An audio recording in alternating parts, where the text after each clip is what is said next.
आप घर से मोह छोड़ो, फिर देखो कैसे शास्त्र याद नहीं होते। लोग आके कहते, बोले माता जी आपको इतनी सारी चीजें याद कैसी रहती है? हमने कहा कचरा दिमाग से निकालो तो अच्छी चीज अपने आप आ जाएगी। अब कचरे से दिमाग भरा पड़ा है तो कहां से वहां फूल उगेंगे, कहां से गुलाब के फूल वहां पर उग जाएंगे? तो इसी तरह से शास्त्र की बातें तब याद रहेंगी जब घर गृहस्थी से थोड़ा दूर रहोगे, थोड़ा उससे हटो, वहां से हटे और मन यहां जुड़ जाएगा, और यहां जुड़ते फिर यहां की बातें याद रहने लगेंगी, और यहां की बातें याद करने में फायदा ही फायदा है। वर्तमान भी सुखी, और जब तक वो याद रहेगा तो भविष्य भी सुखी, और जो जितने समय याद किया तो वो समय भी सुखी, और पाप से बचे, अच्छे मार्ग में लगे, ये भाव भी सुखी और परभाव भी सुखी। तो मेरी बात आपकी समझ में? भाई साहब ने कहा आ गई, समझ गई मैं, गाड़ी में बैठते ही गई। अभी रास्ते में चर्चा करना आप, क्या कहा था माता जी ने? गई, हम गए और बात गई। लेकिन और कोई यहां मान लो कभी कुछ गड़बड़ हो जाए तो वो याद रहेगी नहीं रहेगी? रहेगी ना।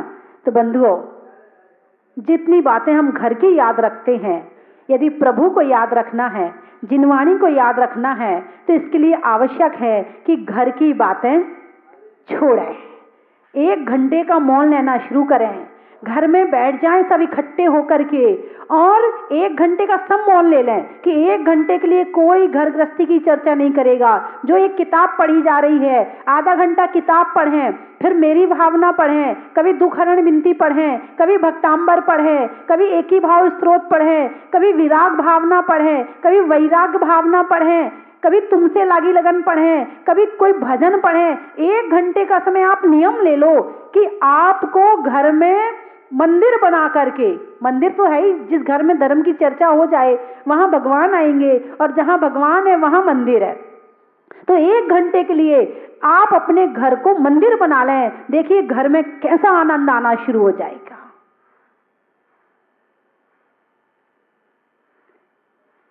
तो आप लोग बड़ी दूर दूर से आए, कोई जबलपुर से आया, कोई मालेगांव से आया, कोई भोपाल से आया हैं, बड़ी दूर दूर से आप लोग आए, और आज आपने आकर के भगवान का अभिषेक किया, शांति धारा की। और ब्रह्मचारी विनोद भैया जी, इनका भजन इतना अच्छा होता है कि बस जैसे कि रसगुल्ला आपके गले में घटाघट उतरता है ना, ऐसे इनका भजन भी कान में बड़ी जल्दी जल्दी अंदर जाता है और पूरा प्रभाव डालता। जैसे गोली असर करती कि नहीं करती है, दवाई की गोली असर करती ना। यदि विनोद भैया किसी बीमार व्यक्ति को 4 भजन सुना दें, उसका बुखार उतर जाएगा, ये गारंटी है मेरी। क्योंकि शरीर भी पुद्गल है और शब्द भी पुद्गल है, जरूरी नहीं कि केवल गोली से ही इलाज होता है। आप इनके भजन सुनो, आपका इलाज आधा हो जाएगा। आपका बीपी हाई हो रहा होगा वो डाउन हो जाएगा, शुगर ज्यादा हो रही होगी वो भी ठीक हो जाएगी। ये प्रैक्टिकल है। आप भावपूर्वक चाहे प्रवचन सुन लो, चाहे भजन सुन लो, आपकी बीमारी आधी हो जाएगी। आपके घर में ही बैठकर आप इस बात का प्रैक्टिकल शुरू कर दें। आपके घर में यदि 1 घंटा धर्म की चर्चा शुरू हो जाएगी तो आपके घर की बीमारियां आधी हो जाएंगी। ये भैया जी की तो बात मैं बता ही रही हूं, इसके साथ साथ आपके अंदर भी तो शक्ति है ना। जो शक्ति हमारे अंदर है, जो शक्ति मुनिराजों के अंदर है, जो शक्ति भैया जी के अंदर है, वही शक्ति आपके अंदर है। मैंने जब दीक्षा ली थी तो दीक्षा लेते हुए पहले मैं बहुत पीछे हट रही थी, कैसे करूंगी, क्या करूंगी। फिर मैंने अपने अंदर कुछ जागृत किया। मैंने कहा जब हमारे महाराज जी कर सकते हैं, हमारी और माताजियां कर सकती हैं, तो हम क्यों नहीं कर सकते हैं? कर सकते हैं। उस समय शरीर बहुत कमजोर था, एक टाइम आहार करने लायक नहीं था, 40 किलो का वजन था, एक बार खाते थे तो दूसरे दिन उठा नहीं जाता था। ऐसी अवस्था में दीक्षा लेने में थोड़ा अंदर में शंका हो रही थी। लेकिन कुछ होते हैं जो ठोकर खा के संभलते हैं और कुछ होते जो दूसरे को देख के संभल जाते हैं। तो फिर मेरे मन में विचार किया कि जब हमारे और माता जी और महाराज जी जब रह सकते तो मैं क्यों नहीं रह सकती हूँ, मैं भी रह सकती हूँ। और ये मैंने सोच करके मैंने दीक्षा ले ली। और दीक्षा लेने के बाद 1 महीने तो थोड़ी परेशानी आई, क्योंकि लकड़ी टूटती है ना तो आवाज करती है, आती ना आवाज। जब टूट रही होती है तब आवाज आती है, जब टूट जाती है तो फिर आवाज नहीं आती है। तो इस शरीर में कुछ परिवर्तन होता है ना तो ये आवाज करता है, और जब परिवर्तन हो ही जाए पूरा फिर आवाज नहीं करता है। तो 1 महीने शरीर ने बहुत आवाजें लगाई, बहुत आवाजें लगाई। शाम को भूख लग रही है, कभी प्यास लग रही है, थाली में भोजन करते थे वही आदत पड़ी थी, हाथ में लेने में शुरू में पेट भी नहीं भरता था, पूरा लिया भी नहीं जाता था। तो शुरू में तो बहुत शरीर ने आवाजें लगाई, लेकिन मैंने सुनी नहीं। मैंने कहा नहीं, मैं नहीं मानूंगी, तुझे मानना पड़ेगा। शरीर और आत्मा 2 चीज है, या तो आत्मा मान जाए या शरीर मान जाए। मैंने कहा भाई तुझे ही मानना पड़ेगा, अब तो दीक्षा ले ली। तो 1 महीने के अंदर वो मान गया और 1 महीने के अंदर वो सेट हो गया। मैं सोचती थी कि जब एक टाइम खा करके मैं दूसरे दिन चल नहीं पाती तो बिहार कैसे करूंगी, लेकिन चलना बिहार करना सब अब होता है। और इस तरह से यदि खुद की शक्ति कमजोर पड़ रही हो तो गुरुओं से शक्ति ले लेना, जैसे मैंने ली है। यदि स्वयं की शक्ति कमजोर पड़े तो गुरुओं से शक्ति ले लेना। जब ये कर सकते हैं तो हम क्यों नहीं कर सकते। और बीमारी का बहाना लेके अपने आप को कमजोर मत कर लेना, क्या करें ऐसा होता है ना। बड़ी बीमारी हो तो उसके लिए मैं नहीं कह रही, मगर छोटी मोटी बीमारी हो तो उसमें तुम पीछे मत हटना, अपनी नैया सागर में डाल देना, या डूब जाए या पार हो जाए, जो होगा सो देखेंगे। करना है तो करना है, ऐसी दृढ़ता, ऐसा संकल्प लें तो आपके जीवन में चारित्र आ पाएगा। वरना तो ये शरीर कभी भी अपने आप तो कहेगा नहीं कि तुम उपवास करो या व्रत करो। कहता है जब पेट खराब हो जाता है तब कहता है, वैसे नहीं कहता है। फिर डॉक्टर कहता है ना। तो आप लोग शब्दों की शक्ति पहचाने इसी शुभ भावना के साथ बोलिए महावीर भगवान की। धर्म स्नेही बंधुओं, जैसे छत पर जाना हो तो कैसे जाएंगे, सीढ़ियों से, और छत से नीचे आना हो तो अच्छा, एक वस्तु 2 काम कर सकती है, कर सकती है, बिल्कुल सही है, कर सकती है। जो साधन ऊपर जाने का है वही साधन नीचे आने का भी है। ठीक ऐसे ही जिन मन वचन काय से हम कर्मों का आश्रव करते हैं, उसी मन वचन काय की एकाग्रता करके ध्यान लगाएं तो जो कर्म हमने बुलाए हैं उन कर्मों को भगा भी सकते हैं।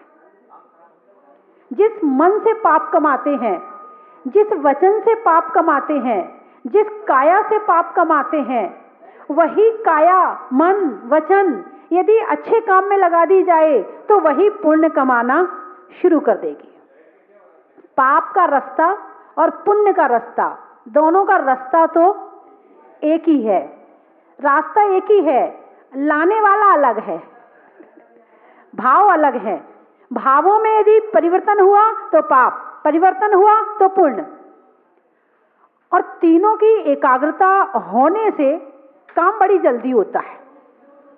मन वचन काय की एकाग्रता हो तो जो काम घंटों में होना है वो काम मिनटों में हो जाता है।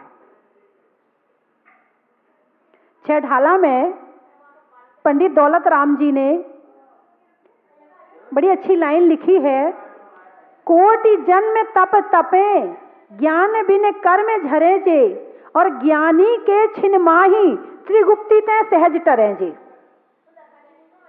अति सुंदर लाइनें हैं, अति सुंदर। कोटि जन्म तप तपे, करोड़ों जन्म में बिखरे मन वचन काय से तपस्या करो, और थोड़ी देर तीनों गुप्तियों को एकाग्र करके आत्मा का ध्यान करो। करोड़ों जन्म में वो जितने कर्मों की निर्जरा करेगा, मुनिराज तीनों गुप्तियों को एकाग्र करके, मन वचन काय को एकाग्र करके क्षण भर में उतने कर्मों को नष्ट करने की ताकत रखते हैं। अज्ञानता है इसलिए बिखरे मन से करते हैं। ज्ञान आ जाए, एकाग्रता आ जाए, स्थिरता चाहिए। जैसे लेंस होता है, लेंस वो धूप में दिखाओ, उस लेंस को और धूप को एकाग्र करो, उसको सेंटर पे लाके उसको एकाग्र करो, नीचे कागज रखो। धूप में इतनी ताकत है, वो जब वो लेंस से वो धूप इकट्ठी होती है कि वो कागज को जला देती है। आपने प्रैक्टिकल देखा होगा। और ऐसे धूप में कागज पड़ा रहे, नहीं जलेगा। वैज्ञानिकों ने मशीन बनाई पानी गर्म करने की, सौर ऊर्जा की। देखिए कितने बड़े बड़े प्लांट लग गए। ये क्या है? धूप को इकट्ठा किया, एकाग्र किया और उसे एक जगह भेज दिया, काम हो गया। और वही अलग अलग रहेगी तो काम होने वाला नहीं है। इसी तरह से मन वचन काय यदि अलग अलग रहेंगे तो काम नहीं होगा। और मन वचन काय की एकाग्रता से जो धर्म किया जाता है, उससे अनंत गुणी कर्मों की निर्जरा हो जाती है, पाप कर्मों की निर्जरा हो जाती है। नमोकार मंत्र कैसे पढ़ना है? मन से भी, वचन से भी, काय से भी, तभी असर होगा। उसके पहले असर होने वाला नहीं है। जैसे एक व्यक्ति कुआं खोदता है, अब वो कुआं खोद रहा है, अब वो मान लो आपको 65 फीट पे कुआं में पानी आने वाला है, आप एक एक फीट के 65 गड्ढे खुदवा दें, पानी आ जाएगा क्या? अरे बोलिए ना, नहीं आएगा, पक्का नहीं आएगा। और 65 फीट एक साथ गहरा खुदवा दें तो पानी आ जाएगा। बस हम भी ऐसे ही कर रहे हैं, हम अलग अलग गड्ढे खोद लेते हैं और एक जगह गहराई में नहीं जाते, भटकते रहते, कभी यहाँ कभी वहां, कभी वहां कभी वहां, भटकते भटकते हमारी एकाग्रता नहीं बनती है। और जब तक एकाग्रता नहीं बनेगी तब तक धर्म की शुरुआत नहीं होगी। एक बात और सुन लो, पाप करने के लिए भी मन वचन काय की एकाग्रता चाहिए। टीवी देखते हैं, सीरियल देख रहे हैं, सीरियल में मन कहाँ है? जहां देख रहे हो वही है ना। आंखें कहाँ है? कान कहाँ है? शरीर कहाँ है? और वचन बिल्कुल शांत बैठे हैं, एकाग्रता बनी। और इतने जुड़ जाते हैं सीरियल से, पिक्चर से इतने जुड़ जाते हैं कि वो रोते हैं तो तुम रोते हो, वो हंसते हैं तो तुम हंसते हो, हैं? और यहाँ तक कि उनको बचाने का भाव आ जाता है। जब कोई नायक पिटता है तो बचाने का भाव आ जाता है, और कोई खलनायक पिटता है और उसको पीट रहा हो कोई, एक और मेरी तरफ से एक और, कोई रिश्तेदारी नहीं, कोई दुश्मनी नहीं, फिर भी बचाने का भाव आ गया और छुड़ाने का भाव आ गया। लेकिन आपने उससे जुड़ करके जो कर्मों का बंद किया एकाग्रता करके, कितनी एकाग्रता बनी। इतनी एकाग्रता यदि नमोकार मंत्र की जाप में बन जाए, आनंद आ जाए। इतनी एकाग्रता यदि पूजा में बन जाए तो आनंद आ जाए, स्वाध्याय में बन जाए तो आनंद आ जाए। लेकिन पाप में एकाग्रता बहुत ज्यादा बनती है और पुण्य में भटकन बहुत ज्यादा होती है। इसका भी कारण है। आते हैं बहुत लोग, आते बोले माता जी माला फेरने में मन नहीं लगता है, कुछ ऐसा उपाय बताओ जिससे माला फेरने में मन लगे। मैंने उन्हें बताया, माला फेरने जब आप बैठते हो तो बिखरे मन से बैठते हो, उचटे मन से बैठते हो, भटकते हुए मन से बैठते हो। माला उठाई और आपने माला फेरना शुरू कर दी। अब भटकता हुआ मन माला फेरेगा तो भटकेगा, पहले मन को शांत करो, मन शांत करो फिर माला फेरो। तो मन को शांत कैसे करें, मन को एकाग्र कैसे करें? इधर उधर जो भाग रहा है उसको बुलाकर अपने पास कैसे लाएं? तो उसके लिए विधि है, विधि से काम होता है। जैसे कल बताया था मैंने, विधि से जब आप बैठे हो, अब शरीर को आपने एकाग्र कर लिया, हाथों को एकाग्र कर लिया, वचन को मौन कर लिया, अब बचा मन। कौन बचा? यही सबसे कठिन है, यही सबसे ज्यादा काम सारा इसी से लेना है और यही सबसे ज्यादा चंचल है।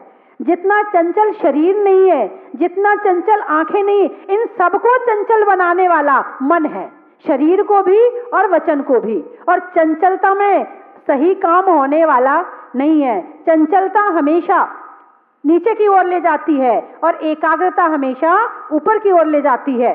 तो आप इसे ऊपर की ओर ले जाने के लिए पहले शांत करें। शांत कैसे करें? आप भगवान के को याद करके, जहां भी बैठकर आप माला फेर रहे हैं, याद करें भगवान को, हे प्रभु हम आपकी शरण में आ रहे हैं, हे प्रभु हम आपका स्मरण करने आ रहे हैं, हे प्रभु हम आपका ध्यान लगाने बैठे हैं, हे प्रभु जब तक मैं माला फेरूं, जब तक मैं आपका नाम लूं, तब तक आप ही मेरे मन में रहना, आप ही मेरे हृदय में रहना, आप ही मेरे वचनों में रहना। हे प्रभु मेरी ऐसी भावना है कि जब तक मैं आपका ध्यान कर रहा हूं, मेरे मन में कोई और ना आए। अब कोई और ना आए तो किसी और के आने का दरवाजा बंद हो गया। हमने अंदर से संकल्प ले लिया, आपने भाव बनाए ना, ये संकल्प हो गया। अब संकल्प ले लिया, अब आप एक बार नमोकार मंत्र पहले ध्यान पूर्वक पढ़ें। नमो अरिहंताड़म, सामने अरिहंत भगवान को विराजमान करें, अरिहंतों को नमस्कार हो। नमो सिद्धाड़म, आंखों के सामने नमो सिद्धाड़म सिद्ध भगवान को विराजमान करें, नमो सिद्धाड़म पढ़ें। नमो आर्याणम में आचार्यों को विराजमान करें और नमस्कार करें। नमो वज्रयाणम में उपाध्यायों को विराजमान करें, नमस्कार करें। नमो लोहे सव्यशाउणम में साधुओं को विराजमान करें, नमस्कार करें। अब इसके बाद चत्तारी मंगलम जरूर पढ़ें, इसको पढ़ना ना भूलें। चत्तारी मंगलम, अरिहंत मंगलम, आ गए अरिहंत भगवान सामने। सिद्ध मंगलम, सिद्ध प्रभु सामने आ गए। साहू मंगलम, साधु परमेष्ठी सामने आ गए। और केवली प्रणतो धम्मो मंगलम, केवली के द्वारा जो प्रणीत धर्म है उसको भी आपने नमस्कार कर लिया, उसको भी नमस्कार करने के भाव आपने बना लिए। फिर आगे पढ़ें चत्तारी लोग उत्तमा, और मन में एक ऐसी भावना पैदा करें कि संसार में 4 ही चीजें उत्तम हैं, इसके अलावा कोई उत्तम नहीं है। अरिहंत लोग उत्तमा, सिद्ध लोग उत्तमा, साहू लोग उत्तमा, केवली प्रणतो धम्मो लोग उत्तमा। अब और नीचे आओ, चत्तारी शरणम पवज्जामि,